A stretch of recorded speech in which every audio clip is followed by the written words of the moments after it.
ഇനി ജീവിതശൈലി രോഗങ്ങൾ നോക്കുകയാണെങ്കിൽ ഡയബറ്റിസ് അഥവാ പ്രമേഹം, അതുപോലെ തന്നെ BP, നമ്മൾ ഹൈപ്പർ ടെൻഷൻ എന്നൊക്കെ പറയും, ഫാറ്റി ലിവർ, കൊളസ്ട്രോൾ കൂടുതലായിട്ട് കണ്ടുവരിക, ഇങ്ങനെയുള്ള പ്രശ്നങ്ങളൊക്കെ ആളുകളിൽ ഒരുപാടധികം, അതായത് മുൻപുള്ളതിന് വെച്ച് നോക്കുകയാണെങ്കിൽ ഇപ്പം ഒരുപാട് കൂടിക്കൊണ്ടിരിക്കുകയാണ്. അതായത് ജീവിതശൈലി നമ്മളിത് മാറിയതുകൊണ്ടാണ് ഈ അസുഖങ്ങളൊക്കെ ഒരുപാട് കൂടുന്നത്.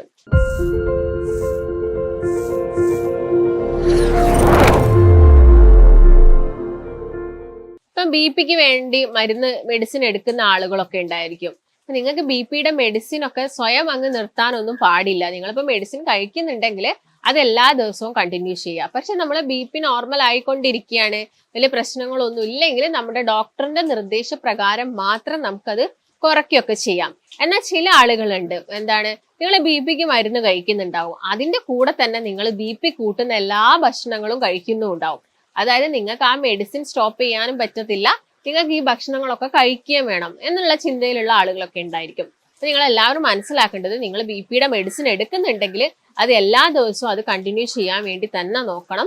നിങ്ങൾക്ക് അത് കുറയ്ക്കേണ്ട, അല്ലെങ്കിൽ നിങ്ങൾക്ക് BP ഒക്കെ നോർമലായിട്ട് വരുന്നുണ്ടെങ്കിലൊക്കെ ചിലപ്പോൾ നിങ്ങളുടെ ഡോക്ടർ തന്നെ അത് കുറച്ച് തരുമൊക്കെ ചെയ്യും. അപ്പൊ ഞാൻ ഇന്നത്തെ വീഡിയോയിൽ നിങ്ങളൊരു ഡിസ്കസ് ചെയ്യുന്നത്, നമുക്ക് എങ്ങനെ നാച്ചുറലി അല്ലെങ്കിൽ നമുക്ക് എങ്ങനെ നമ്മളെ ഭക്ഷണമൊക്കെ കൺട്രോൾ ചെയ്തിട്ട് ഈ BP ഒരു നോർമൽ അവസ്ഥയിലോട്ട് കൊണ്ടുവരാൻ സാധിക്കും എന്നുള്ളത്.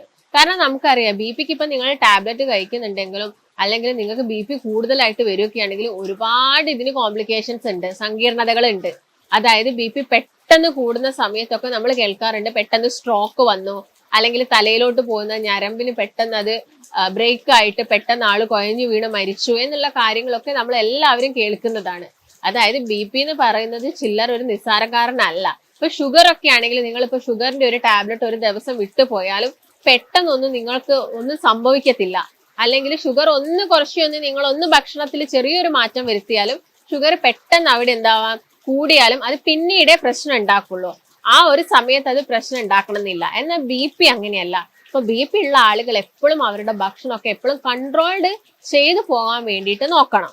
അപ്പൊ ഞാൻ നേരത്തെ പറഞ്ഞ പോലെ തന്നെ എത്ര തരത്തിലാണ് BP ഉള്ളതെന്നൊക്കെ നോക്കുന്ന സമയത്ത് നമുക്ക് അതിനെ പ്രൈമറി ഹൈപ്പർ ടെൻഷൻ എന്നും അതുപോലെ തന്നെ സെക്കൻഡറി ഹൈപ്പർ ടെൻഷൻ എന്നൊക്കെ ഡിവൈഡ് ചെയ്യാൻ പറ്റും.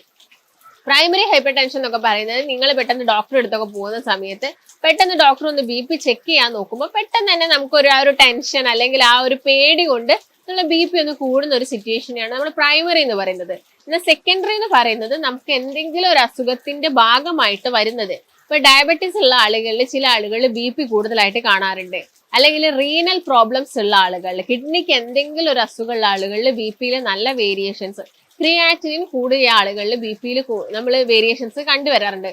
തൈറോയിഡിന്റെ പ്രശ്നം ഉണ്ടെങ്കിൽ BP കൂടുതലായിട്ട് കണ്ടുവരാറുണ്ട്. അല്ലെങ്കിൽ നിങ്ങൾക്ക് വരുന്ന എന്തെങ്കിലും ഹോർമോണൽ ഇൻബാലൻസോ അല്ലെങ്കിൽ സ്ട്രെസ്സിന്റെ ഭാഗമായിട്ടൊക്കെ BP കൂടുതലായിട്ട് കണ്ടുവരാറുണ്ട്. അപ്പൊ ഞാൻ നേരത്തെ പറഞ്ഞ പോലെ തന്നെ ഇതിന്റെ സങ്കീർണതകൾ എന്തൊക്കെയാണ് ഞാൻ നേരത്തെ പറഞ്ഞു. സ്ട്രോക്ക് വരാനുള്ള ചാൻസസ് ഒരുപാട് കൂടുതലാണ്. അതുപോലെ തന്നെ കാർഡിയാക് ഡിസീസസ് എന്ന് വെച്ചാൽ നമ്മളെ ഹൃദയ സംബന്ധമായ അസുഖങ്ങൾ വരാനുള്ള ചാൻസസ് ഒക്കെ കൂടുതലാണ്. അപ്പൊ നിങ്ങൾ ഇങ്ങനെ BP വരുന്ന ആളുകൾ അല്ലെങ്കിൽ അമിത വണ്ണുള്ള ആളുകളിലൊക്കെ പെട്ടെന്ന് BP ഷൂട്ട് ചെയ്യാറുണ്ട്. BP കൂടുന്ന സമയത്തോ അല്ലെങ്കിൽ BP മെല്ലെ മെല്ലെ കൂടി വരുന്ന സമയത്തൊന്നും നമ്മുടെ ശരീരത്തിൽ വലിയ ലക്ഷണങ്ങളൊന്നും ഉണ്ടാവാറില്ല, അല്ലെ? പെട്ടെന്ന് BP കൂടി കുഴഞ്ഞു വീണു എന്നാണ് നമ്മൾ കേൾക്കാറ്. അതിന്റെ മുൻപത്തെ ദിവസങ്ങളിലൊന്നും വലിയ പ്രശ്നങ്ങളൊന്നും ഉണ്ടാവാറില്ല. ഇപ്പൊ നിങ്ങൾക്ക് ഒരു തവണ നോക്കി, നിങ്ങൾ കുറച്ച് വണ്ണുള്ള ആണ് എന്ന് കരുതുക, എന്നിട്ട് നിങ്ങൾ ഒരു തവണ ലാബിലൊക്കെ പോയിട്ട് BP നോക്കിയിട്ട് അത്യാവശ്യം കൂടുതലായിട്ട് കണ്ടിട്ടുണ്ടെങ്കിൽ നിങ്ങൾ എന്ത് ചെയ്യണം, ഒരു 2 ദിവസം ഗ്യാപ്പ് ഇട്ടിട്ട് ആ BP എല്ലാ ദിവസവും മോണിറ്റർ ചെയ്യാൻ വേണ്ടിയിട്ട് നോക്കണം. അതായത് BP പോയിട്ട് ചെക്ക് ചെയ്യുക, കുറയുന്നുണ്ടോ, നിങ്ങൾ ഭക്ഷണമൊക്കെ ഒന്ന് കൺട്രോൾ ചെയ്യുക, മരുന്ന് കൃത്യമായിട്ട് കഴിക്കാം, എന്നിട്ട് നിങ്ങൾ എന്ത് ചെയ്യണം, BP അവിടെ മോണിറ്റർ ചെയ്യാൻ വേണ്ടിയിട്ടും കൂടി നോക്കണം. ഇല്ലെങ്കിൽ നമുക്ക് പെട്ടെന്നുള്ള കോംപ്ലിക്കേഷൻസ് ഒക്കെ ഉണ്ടാവാനുള്ള ചാൻസസ് കൂടുതലാണ്. അതുപോലെ തന്നെ നിങ്ങൾ നോക്കേണ്ട ഒരു കാര്യം എന്ന് വെച്ചാൽ ഭക്ഷണ ക്രമീകരണമാണ്. നമുക്ക് ഭക്ഷണത്തിൽ പല കാര്യങ്ങളും നമ്മൾ ഒഴിവാക്കാൻ ശ്രമിക്കുന്നുണ്ടെങ്കിൽ തന്നെ നമുക്ക് BP കുറച്ചെടുക്കാൻ സാധിക്കും. അതിൽ ആദ്യം തന്നെ എന്താണ്, സോഡിയം അടങ്ങിയിട്ടുള്ള ഉപ്പ് നിങ്ങൾ കൂടുതലായിട്ട് കഴിക്കുന്നുണ്ടെങ്കിൽ, BP പേഷ്യൻസിനോട് നമ്മൾ എല്ലാവരും പറയാണ്ട് നിങ്ങൾ വളരെ കുറച്ച് ഉപ്പ് മാത്രമേ ഒരു ദിവസം കഴിക്കാൻ പാടുള്ളൂ.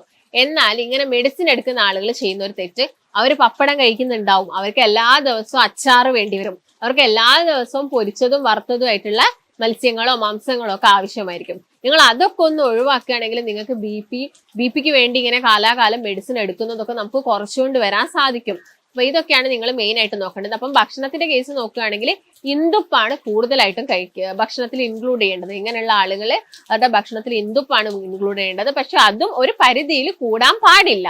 പിന്നെ ഉള്ളത് എണ്ണയിൽ ഡീപ്പ് ഫ്രൈ ചെയ്യുന്ന കാര്യങ്ങളൊക്കെ കംപ്ലീറ്റ് ആയിട്ട് ഒഴിവാക്കുക. ഷാലോ ഫ്രൈ ആണെങ്കിൽ നിങ്ങൾ വളരെ ഒക്കേഷണലി ആയിട്ട് മാത്രം കഴിക്കാൻ വേണ്ടിയിട്ട് നോക്കുക. പിന്നെ ഞാൻ നേരത്തെ പറഞ്ഞ പോലെ അച്ചാറ് മാക്സിമം ഒഴിവാക്കുക.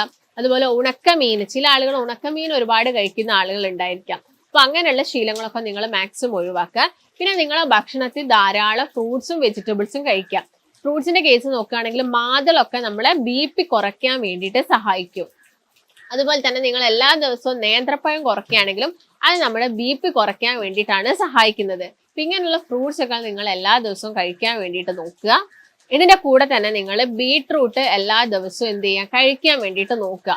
അത് ജ്യൂസ് അടിച്ച് പഞ്ചസാര ഒന്നും ഇടാതെ ഉപ്പൊന്നും ഇടാതെ ചുമ്മാ ജസ്റ്റ് ഒന്ന് നിങ്ങൾക്ക് എന്ത് ചെയ്യാം, ഒന്ന് ക്രഷ് ചെയ്യുക, അല്ലെങ്കിൽ ഒന്ന് ജ്യൂസ് അടിച്ച് നിങ്ങൾക്ക് അത് ഇൻജസ്റ്റ് ചെയ്യാം. അതിലെ ഫൈബേഴ്സ് നഷ്ടപ്പെടാതിരിക്കാൻ നിങ്ങൾ അത് ചുമ്മാ കട്ട് ചെയ്ത് കഴിക്കേണ്ടി വരും. ജ്യൂസ് അടിക്കുന്ന സമയത്ത് കുറച്ചും കൂടി വാട്ടറി വെള്ളം ആയതുകൊണ്ട് തന്നെ നമുക്ക് കുടിക്കാൻ സുഖമായിരിക്കും. അപ്പൊ അതൊന്ന് നിങ്ങൾ ട്രൈ ചെയ്യുക. അതുപോലെ തന്നെ ഫ്ലാക്സ് സീഡ്സ്, ചണവിത്ത് എന്ന് പറയും. ഈ ചണവിത്ത് നിങ്ങൾ എന്ത് ചെയ്യാം, തലേ ദിവസം രാത്രി മോരിലൊക്കെ കുതിർത്ത് വെച്ചിട്ട് പിറ്റേ ദിവസം രാവിലെ തന്നെ കഴിക്കുകയാണെങ്കിൽ നമുക്ക് ഈ BP കുറച്ചുകൊണ്ട് വരാൻ വേണ്ടിയിട്ട് സാധിക്കും. അധികം പ്രായമൊന്നുമില്ല, പക്ഷെ കുറച്ച് വണ്ണുണ്ട്. ഇങ്ങനെയുള്ള ആളുകളിൽ BP കൂടുതലായിട്ട്, അതായത് ഒരു 27-28 വയസ്സൊക്കെ ആകുന്ന സമയത്ത് നിങ്ങൾക്ക് BP നോക്കുന്ന സമയത്ത് 140-90 ഉണ്ടെങ്കിൽ അവരിൽ കുറച്ച് BP കൂടുതലാണ്. നോർമലായിട്ട് നമ്മുടെ BP എന്ന് പറയുന്നത് 120-80 പക്ഷെ അത് അതിൽ കൂടെ ഒരു പ്രായത്തിന്റെ കണക്കുണ്ട്. നിങ്ങൾക്കിപ്പോൾ ഒരു 60 വയസ്സൊക്കെ ആയിട്ട് നിങ്ങൾക്ക് ഒരു 130-90 ആകുന്ന സമയത്ത് വലിയ പ്രശ്നങ്ങളൊന്നുമില്ല. പക്ഷെ ആ ഒരു റേഞ്ചിൽ നിന്ന് അത് കൂടാൻ പാടില്ല. അതാണ് നിങ്ങൾ മെയിൻ ആയിട്ട് നോക്കേണ്ടത്. അപ്പൊ ഞാൻ നേരത്തെ പറഞ്ഞ പോലെ 27-28 വയസ്സാണ്, കുറച്ച് വണ്ണുണ്ട്, BP ഒക്കെ കൂടുതലൊക്കെ ആണെങ്കിൽ നിങ്ങൾ എന്ത് ചെയ്യുക, നിങ്ങൾ ആ സമയത്ത് നിങ്ങൾക്ക് മെഡിസിൻസ് ഒക്കെ കഴിക്കാനൊക്കെ ഭയങ്കര ബുദ്ധിമുട്ടായിരിക്കും. ഇങ്ങനെയുള്ള ആളുകളാണെങ്കിൽ മാക്സിമം വർക്കൗട്ട് ചെയ്യുക. എന്താണെങ്കിലും കാർഡിയാക് വർക്കൗട്ട് തന്നെ നിർബന്ധമായിട്ടും ചെയ്യണം. ഭക്ഷണത്തിൽ ഞാൻ പറഞ്ഞ പോലെയുള്ള കാര്യങ്ങളൊക്കെ ഒഴിവാക്കുക. റെഡ് മീറ്റ് കംപ്ലീറ്റ് ആയിട്ട് നിർത്തണം. ബീഫ്, മട്ടൻ ഒക്കെ കംപ്ലീറ്റ് ആയിട്ട് ഒഴിവാക്കണം. കാരണം അവർക്ക് വണ്ണം വെക്കാൻ ഇനി പാടില്ല, കൊഴുപ്പ് അവരുടെ ശരീരത്തിൽ ഉണ്ടാവാൻ പാടില്ല. അപ്പൊ അങ്ങനെയുള്ള കാര്യങ്ങളൊക്കെ ഒഴിവാക്കുക. അതിന്റെ കൂടെ തന്നെയാണ് ഞാൻ നേരത്തെ പറഞ്ഞ ഫ്ലാക്സ് സീഡ്സ് മോരിൽ കുതിർത്ത് വെച്ചിട്ട് രാവിലെ കഴിക്കുക. വാൾനട്ട് BP കുറയ്ക്കാൻ വേണ്ടി സഹായിക്കുന്നതാണ്. ഇപ്പൊ വാൾനട്ട് ആണെങ്കിൽ ഒരു 5 മുതൽ 8 വരെ വാൾനട്ട് നിങ്ങൾക്ക് ഡെയിലി കഴിക്കാം. ഈ കാര്യങ്ങളൊക്കെ നിങ്ങൾ ശ്രദ്ധിക്കുകയാണെങ്കിൽ നമ്മുടെ ശരീരത്തിൽ ഈ കൂടുന്ന ഹൈപ്പർ ടെൻഷൻ, നമ്മുടെ രക്തധമനികളിലൊക്കെ കൂടുന്ന ടെൻഷൻ നമുക്ക് കുറച്ചുകൊണ്ട് വരാൻ വേണ്ടിയിട്ട് സാധിക്കും. അപ്പൊ നിങ്ങൾക്ക് ഇതിനെ കുറിച്ചിട്ട് എന്തെങ്കിലും സംശയങ്ങളോ കാര്യങ്ങളോ ഒക്കെ ഉണ്ടെങ്കിൽ നിങ്ങൾ താഴെ കാണുന്ന നമ്പറുമായിട്ട് ബന്ധപ്പെടുക. നമുക്ക് മറ്റൊരു നല്ല ഹെൽത്ത് ടോപ്പിക്കുമായിട്ട് വീണ്ടും കാണാം. നന്ദി.